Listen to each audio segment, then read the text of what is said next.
Hello student. आज की class में हमारा टॉपिक है transformer. Transformer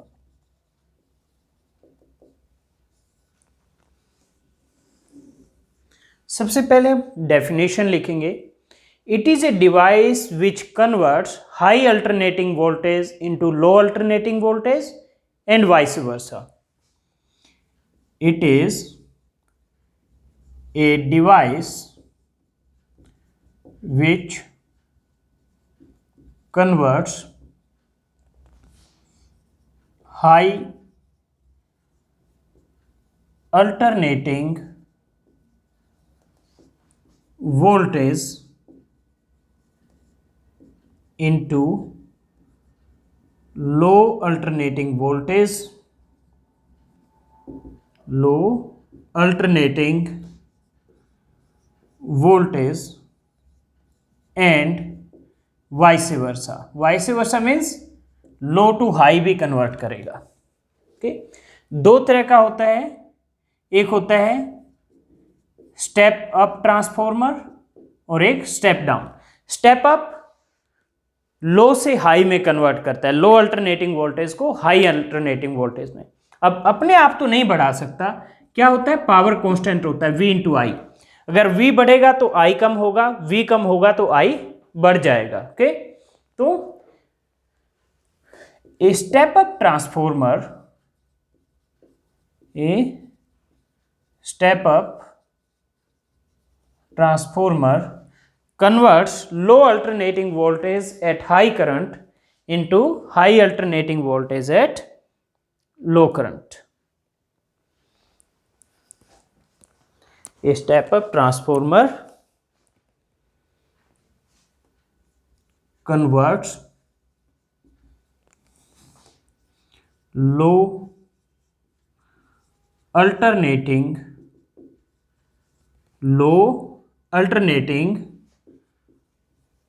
voltage at high current into high alternating voltage at low current. यानी ये वोल्टेज को स्टेप अप मतलब बढ़ाना, लो से हाई में कन्वर्ट करता है। ओके, और जब वोल्टेज लो होगी करंट हाई होगा, वोल्टेज हाई होगी करंट लो होगा। Okay, so that power constant हो। फिर दूसरा होता है step down. Step down, a step down transformer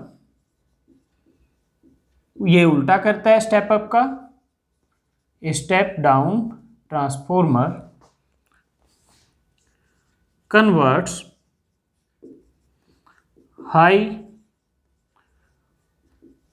alternating voltage at low current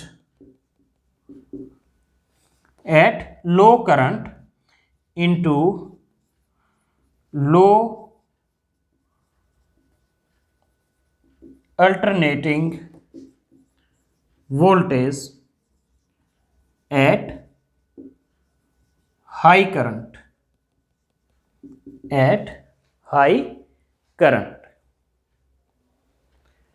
principal क्या है इसका? प्रिंसिपल है ट्रांसफॉर्मर का mutual induction. It is based on the principle of mutual induction. It is based on the principle of mutual induction. Mutual induction में क्या होता है, एक कॉइल में अगर करंट चेंज करते हो तो दूसरी कॉइल में इंड्यूस्ड ईएमएफ जनरेट होती है। तो हम यहां लिखेंगे when a changing current is passed when a changing current is passed through one of the two inductively coupled coils, through one of the two through one of the two inductively coupled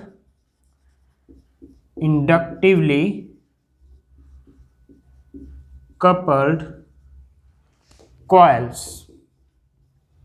When a changing current is passed through one of the two inductively coupled coils, an EMF is induced in the other coil, or you can say an induced EMF is produced in other coil. तो ये है principle of a transformer. अब हम इसकी construction को discuss करेंगे और working को डिस्कस करेंगे।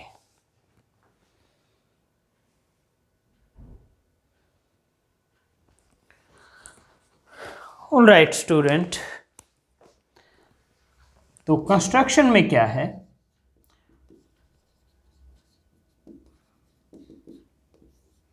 कंस्ट्रक्शन में एक सॉफ्ट आयरन कोर होता है इस तरह से,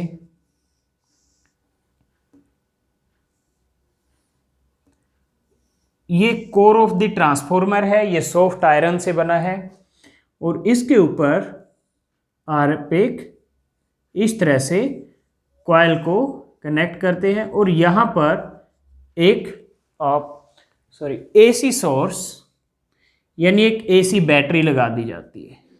यहाँ पर एसी सोर्स है, ओके। ये है, इसको मैं P लिख देता हूँ, ये प्राइमरी कॉइल है और इधर एक दूसरी कॉइल होगी, ये एक लोड रेजिस्टेंस लगेगी और इसके अक्रॉस हम आउटपुट लेंगे, इसको कहते हैं secondary coil.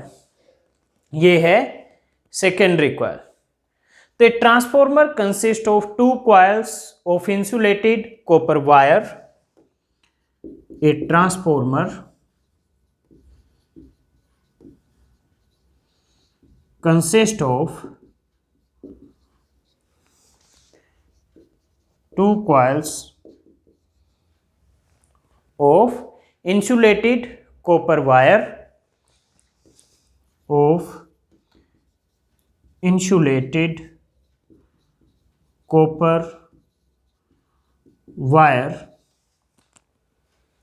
having different number of turns। जो नंबर ऑफ टर्न्स हैं P और S में अलग अलग होगा। having different number of turns and wound on the same soft iron core, and wound on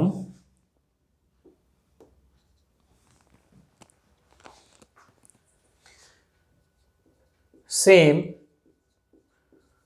soft iron core, okay.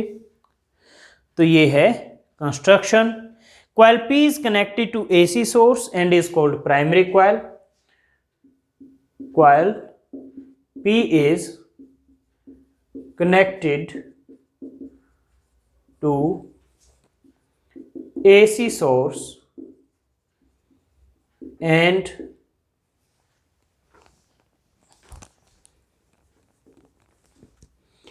AC source and is called primary coil। Primary coil। Coil S from which output is taken is connected to RL and that is called secondary coil. Okay,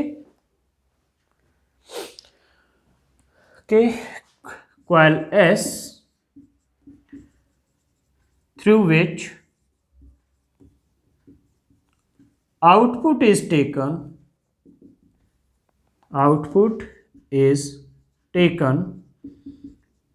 is called secondary coil. RL is load resistance.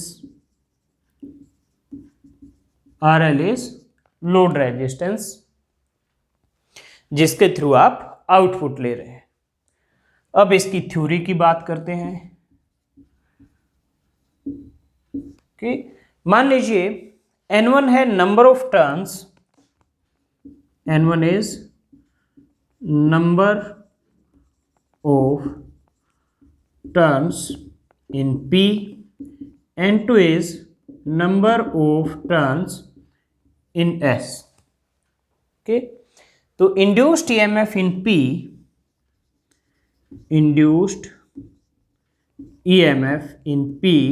is E1 equal to minus N1 d phi by dt, and induced EMF in S is E2 is minus N2 d phi by dt. S क्योंकि P में N1 है number of turns और S में N2 है, और phi क्या है? Flux link to each turn of coil P and S. Phi is flux linked to each turn of P and S. Flux linked to each turn of P and S. Okay, तो late ये equation number 1 है और ये equation number 2 है। तो equation 2 को आप equation number 1 से डिवाइड कर दीजिए, तो 2 by 1 it will be E2 by E1. Well ये d phi by dt दोनों में कैंसिल हो जाएगा, माइनस साइन कैंसिल हो जाएगा, ये आ जाएगा सिर्फ N2 by N1. माइनस से माइनस कैंसिल होएगा, d phi by dt से d phi by dt सिर्फ N2 by N1 आएगा. Let this is equal to K, equation number 3. तो ये जो N2 by N1 है इसको कहते हैं टर्न्स रेशो और ट्रांसफॉर्मेशन रेशो. टर्न्स रेशो और ट्रांसफॉर्मेशन रेशो. मुझे इधर का ये पार्ट इरेज करना पड़ेगा, तो मैं इस पार्ट को इरेज कर देता हूं.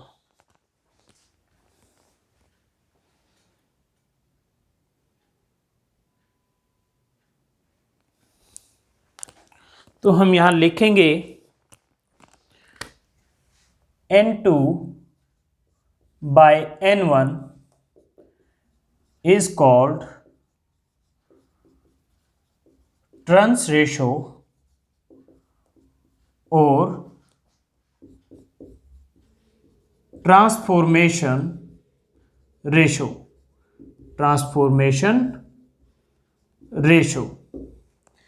This is टर्न्स रेशो और ट्रांसफॉर्मेशन रेशो. तो स्टेप अप में क्या होगा? स्टेप अप में जो E2 होगा that should be more than E1, क्योंकि वोल्टेज बढ़ती है.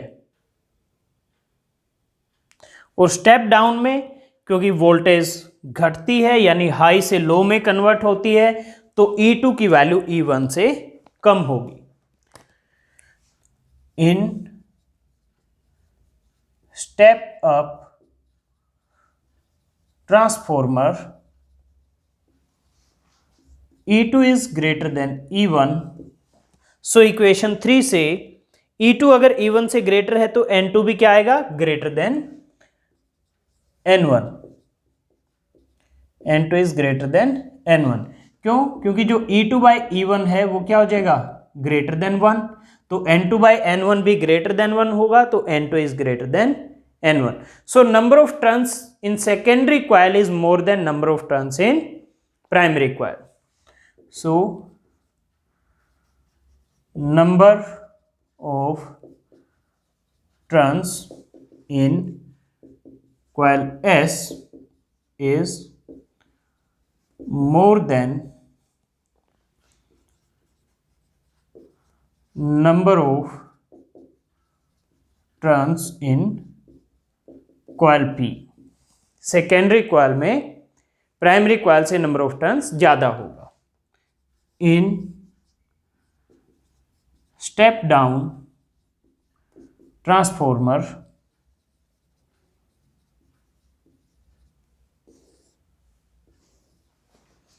E2 is less than E1, so E2 by E1 is less than 1. So equation 3 से N2 by N1 भी क्या होगा, लेस देन 1, और you can say N2 is less than N1. So number of turns in coil S is less than number of turns in coil P. तो step down में number of turns in coil S is less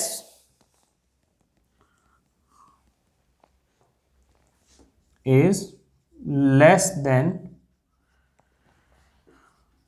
number of turns in coil P.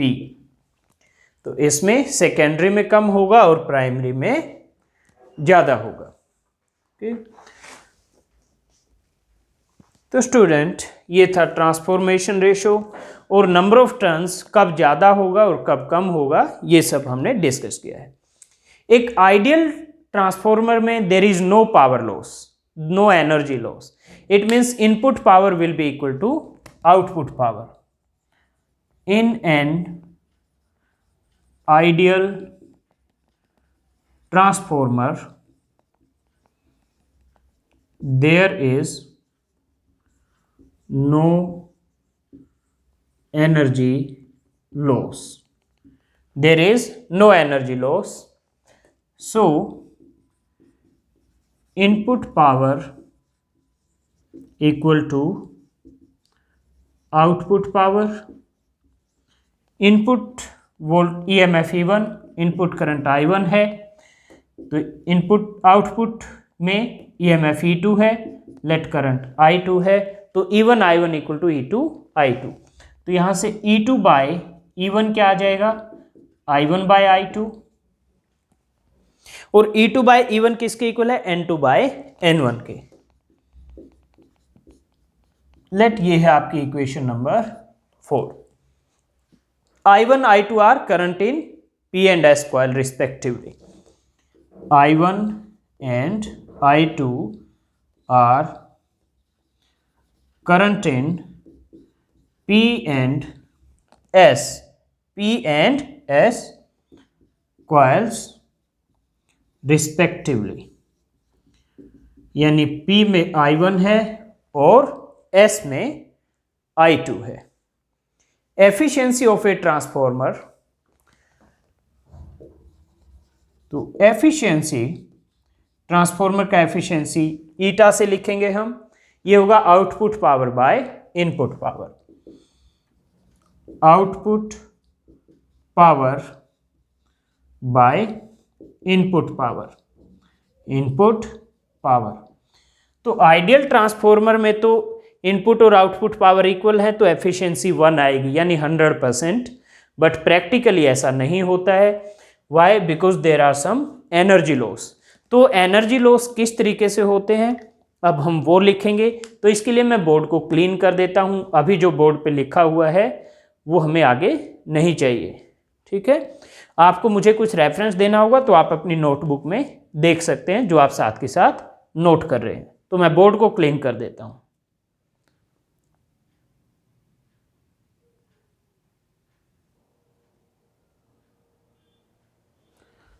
तो student, अब हम discuss करेंगे energy losses in transformer. Energy losses in transformer.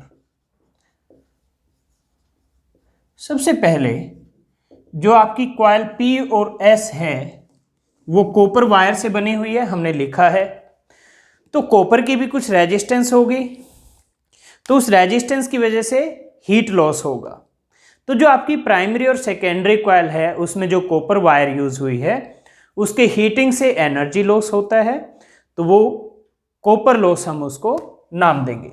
तो सबसे पहले है copper loss. Some energy is lost due to heating of copper wires. Some energy is lost due to heating of copper wire used in windings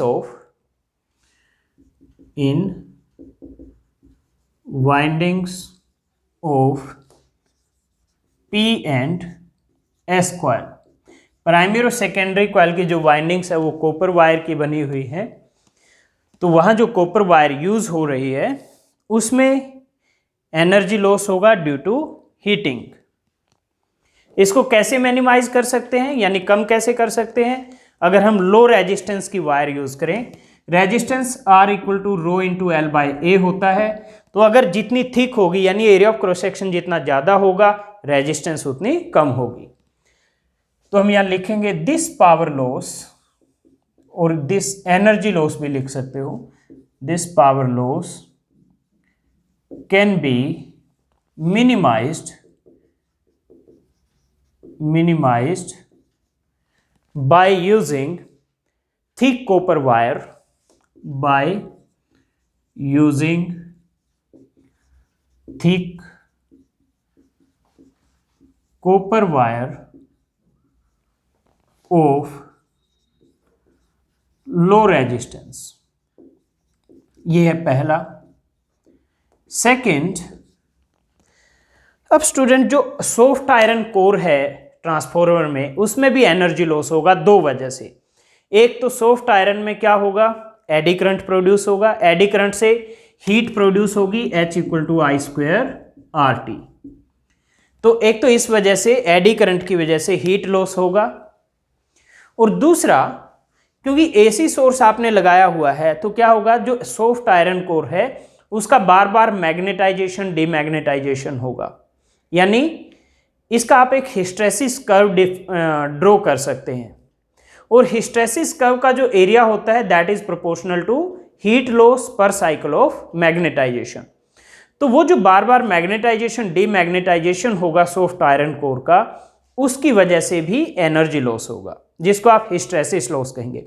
तो जो soft iron core है उसमें दो तरह का एनर्जी लॉस होगा, एक होगा एडी करंट की वजह से आई स्क्वायर आर टी, और दूसरा होगा हिस्टैरिसीस लॉस बार बार मैग्नेटाइजेशन डीमैग्नेटाइजेशन की वजह से। ओके, तो पहले हम डिस्कस करेंगे eddy current loss. Eddy current loss, okay. The alternating magnetic flux induces eddy current. The alternating magnetic flux, क्योंकि करंट चेंज हो रहा है तो मैग्नेटिक फील्ड चेंज होता है तो फ्लक्स चेंज होता है। तो अल्टरनेटिंग मैग्नेटिक फ्लक्स, और फ्लक्स चेंज होता है तो क्या होता है, एडी करंट प्रोड्यूस होता है सॉलिड कंडक्टर्स में, और सॉफ्ट आयरन क्या है, solid conductor. Alternating magnetic flux induces eddy current,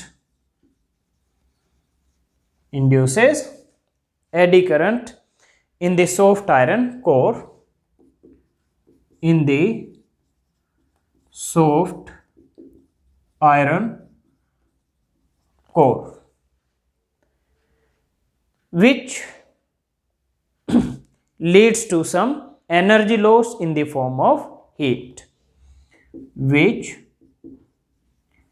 leads to some energy loss in the form of heat, यानी I²RT फॉर्म में एनर्जी लॉस होगा। और इसको आप कैसे रिड्यूस कर सकते हो? By laminating the iron core. This loss can be reduced, this loss can be reduced by laminating iron core, iron core को लैमिनेट करके। थर्ड है hysteresis loss, hysteresis loss. okay, the AC carries the iron core through cycle of magnetization and demagnetization. Primary coil के साथ जो AC source connected है वो क्या करेगा? बार बार मैग्नेटाइजेशन ऑफ और डीमैग्नेटाइजेशन करेगा।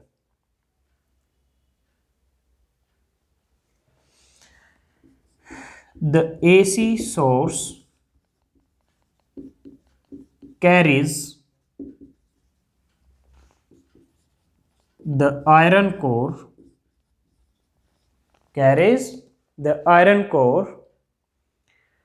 through cycles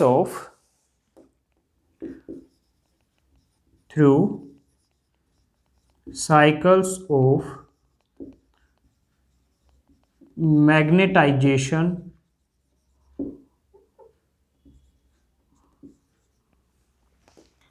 and demagnetization,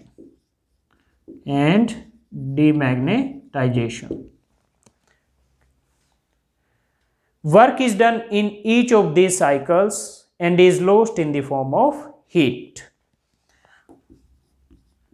Work is done in each of these cycles and is lost in the form of heat.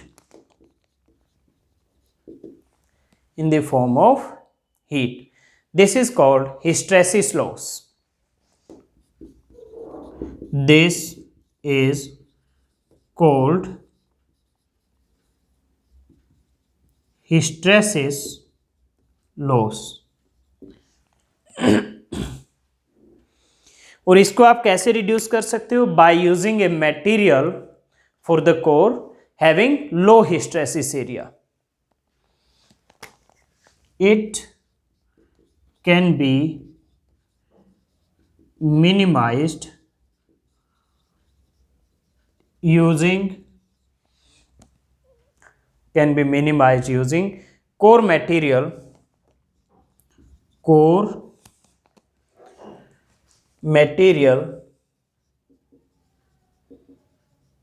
having low hysteresis area.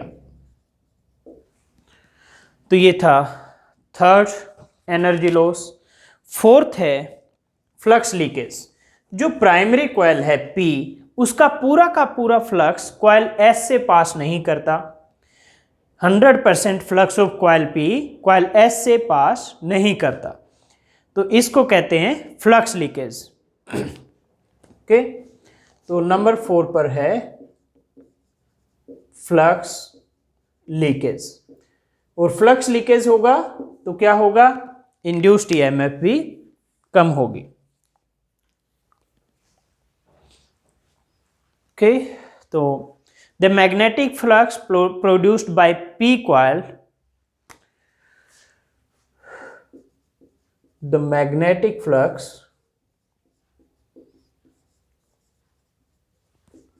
produced by coil P does not fully pass through coil S, does not fully pass through coil S. This is called flux leakage. This is called flux leakage. जैसे जो आपका electromagnetic induction वाला chapter था, मैंने उसमें last में करवाया था कि जो कपलिंग कोफिशिएंट था K, that depends on relative orientation of coils. तो ये रिलेटिव ओरिएंटेशन पर डिपेंड करता है कि एक कॉइल का कितना फ्लक्स दूसरे से पास करेगा। तो अगर हम एक कॉइल को दूसरी के ऊपर लपेट दें तो क्या होगा, मैक्सिमम फ्लक्स पास करेगा एक कॉइल का दूसरे में से। तो ये लॉस हम उसे मिनिमाइज कर सकते हैं। तो हम लिखेंगे this loss can B minimised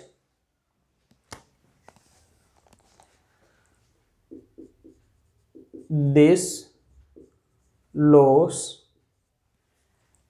can be minimized by winding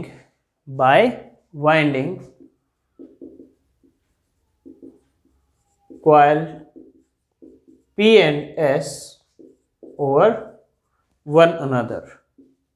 यानी एक को दूसरी के ऊपर लपेट दो तो मैक्सिमम फ्लक्स एक का दूसरे में से पास करेगा, तो हम कहेंगे फ्लक्स लीकेज आपका कम हो जाएगा।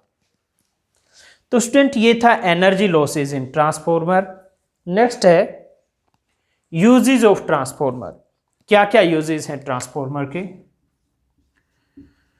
Uses of transformer.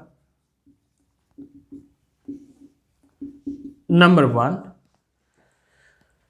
small transformers are used in radio receivers and telephones. Small transformers are used in radio receivers, telephones, etc. Okay.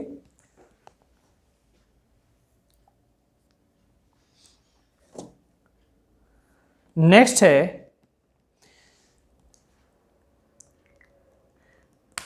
Voltage regulators, refrigerator, air conditioners, इसमें यूज होता है। पावर सप्लाईज में तो number 2, in stabilising power supply, in stabilising power supply, यह है second. Third है step down transformer. Step down क्या करता है, वोल्टेज को कम करता है तो करंट बढ़ जाता है, और करंट हाई होगा तो क्या होगा, वेल्डिंग पर्पज के लिए हाई करंट यूज होता है सो दैट हीट ज्यादा प्रोड्यूस हो। तो step down transformer is used to obtain large current for electric welding. A step down transformer is used, a step down transformer is used to obtain large current for electric welding. Okay, next है step down transformer में क्योंकि high current produce होता है तो heat I²RT भी ज्यादा produce होगी, तो मेटल्स को मेल्ट करने के लिए भी स्टेप डाउन ट्रांसफॉर्मर यूज किया जा सकता है। तो step down transformer is used in furnace. A step down transformer is used in furnace for melting metals, A step down transformer is used in furnace for melting metals. Step up transformer is used for production of X-rays. Number 5, A step up transformer is used for A step up transformer is used for production of X-rays. Production of X-rays. And number 6, a transformer is used in transmission of electrical energy from generating stations to consumers. जहाँ पर electricity generate होती है वहाँ से आपके घरों तक पहुँचाने के लिए इलेक्ट्रिसिटी को ट्रांसफॉर्मर का यूज़ होता है. ओके, तो 6th पॉइंट है, a transformer is used in transmission of electrical energy. A transformer is used in transmission. A transformer is used in transmission of electrical energy from generating stations to consumers. From generating stations यानी जहां पर generate होती है to consumer. Consumer कौन है? आप जो बिजली इस्तेमाल करते हैं, जो इलेक्ट्रिसिटी इस्तेमाल करते हैं. तो स्टूडेंट ये है कुछ यूजेस ऑफ ट्रांसफॉर्मर और इसके साथ ही हमारा ये टॉपिक ट्रांसफॉर्मर कंप्लीट हो गया.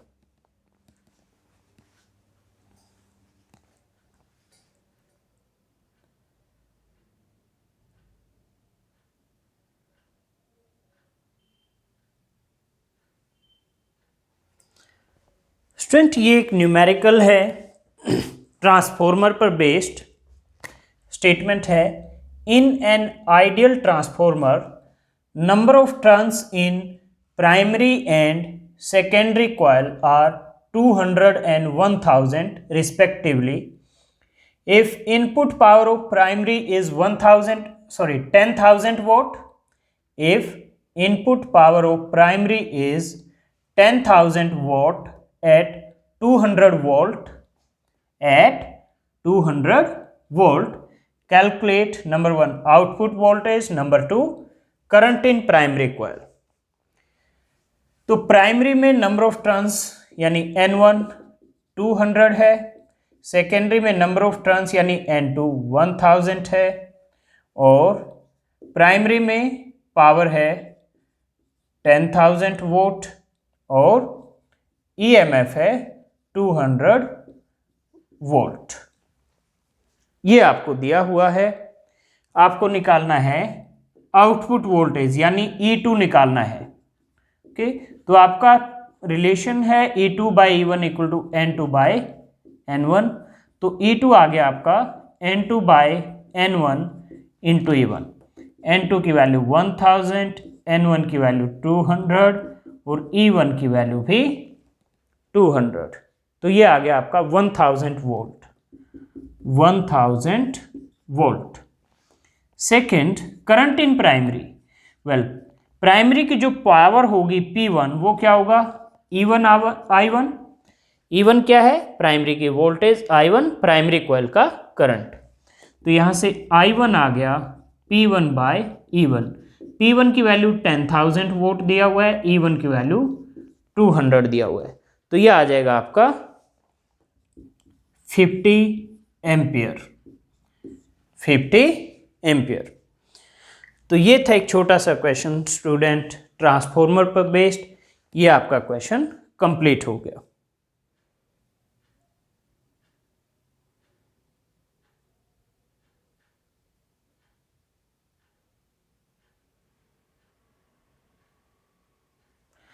चलो स्टूडेंट, ये न्यूमेरिकल ट्रांसफॉर्मर पर बेस्ड है, स्टेटमेंट है the primary of a transformer, primary मतलब primary coil, the primary of a transformer has 400 turns while secondary has 2000 turns if output power from secondary at 1100 volt is 12.1 kilowatt, calculate primary voltage। ये first part है question का। Second part है फिर, if resistance of primary is 0.2 ohm, यानी primary coil की resistance 0.2 ohm है, and that of secondary is 2 ohm, and the efficiency of transformer is 90%, calculate the power losses in primary and secondary coil। पहले first part करते हैं।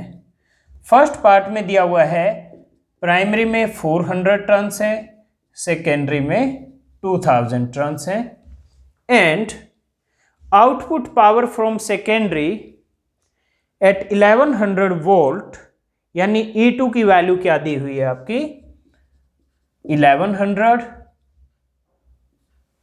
Volt, और जो output power है secondary की, यानी आपको P2 दिया हुआ है 12.1 किलोवाट, यानी 12,100 वॉट के इक्वल। ओके, तो आपको कैलकुलेट करना है प्राइमरी वोल्टेज, यानी E1 की वैल्यू कैलकुलेट करनी है। आपके पास रिलेशन होता है E2 by E1 equal to N2 by N1, तो यहाँ से E2 आ गया N2 by N1 into E1, तो N2 की वैल्यू है 2000, N1 की वैल्यू है 400, और सॉरी E1 निकालना था हमें, E2 नहीं, तो E1 आ जाएगा यहाँ से N1 by N2 into E2।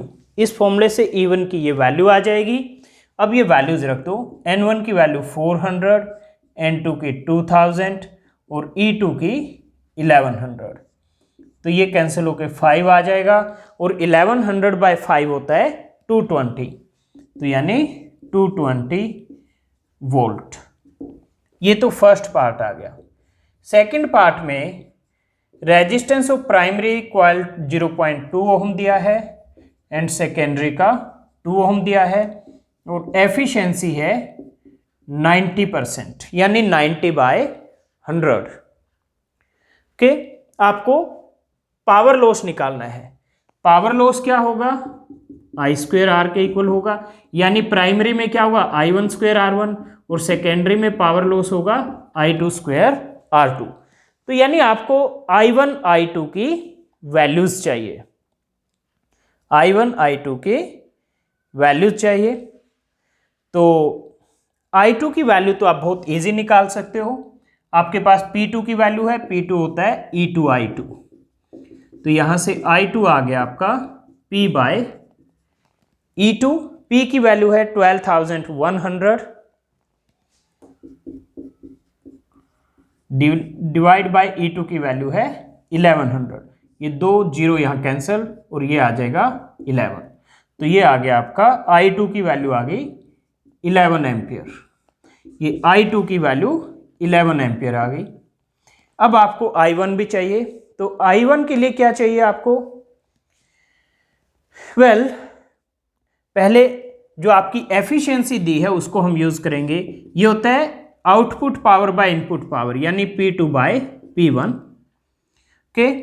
तो ईटा की वैल्यू है आपकी 90%, यानी 90 बाय 100। P2 की वैल्यू है 12,100 डिवाइड बाय P1। तो यहाँ से P1 की वैल्यू निकालो आप, तो यहाँ से P1 क्या आएगा आपका 12,100 इंटू 100 डिवाइड बाय 90, तो ये आपका आ जाता है 13.44 इंटू 10⁻³ वोल्ट। ये P1 की वैल्यू आ गई।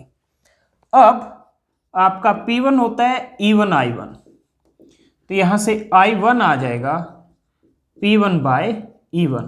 P1 की ये वैल्यू है 13.44 इंटू 10⁻³ और E1 की वैल्यू आपने कैलकुलेट की थी, ये वैल्यू है E1 की 220 वोल्ट। तो इसको अगर आप सॉल्व करेंगे तो ये आपके आंसर आएगा 61.09, जिसको आप राउंड ऑफ करके 61.1 एम्पियर लिख सकते हैं। तो ये आपका I1 भी आ गया। ओके, तो ये I2 की वैल्यू आ गई आपकी और ये आपकी I1 की वैल्यू आ गई। Okay, I1 I2। तो पावर लॉस क्या होगा प्राइमरी और सेकेंडरी में? प्राइमरी में होगा I1² R1, सेकेंडरी में होगा I2² R2। तो पावर लॉस इन प्राइमरी ये होगा I1² R1। I1 की वैल्यू रखो 61.1 का स्क्वायर इंटू R1 की वैल्यू है 0.2, तो ये आ जाता है 746 into 6 what, 746.6 what, sorry not into 0.6 what, 746.6 what. और सेकेंडरी में क्या होगा मैं यहां लिख देता हूं, पावर लॉस इन सेकेंडरी ये होगा आपका I2² R2। I2 की आपने वैल्यू कैलकुलेट की है, ये है 11, तो 11 का स्क्वायर इंटू R2 की वैल्यू है आपकी 2 ओम, तो 11 का स्क्वायर होता है 121 इंटू 2, तो 242 वोट, 242 वोट। ये होगा power loss in secondary coil. तो स्टूडेंट इसके साथ ही ये क्वेश्चन भी आपका कंप्लीट हो गया।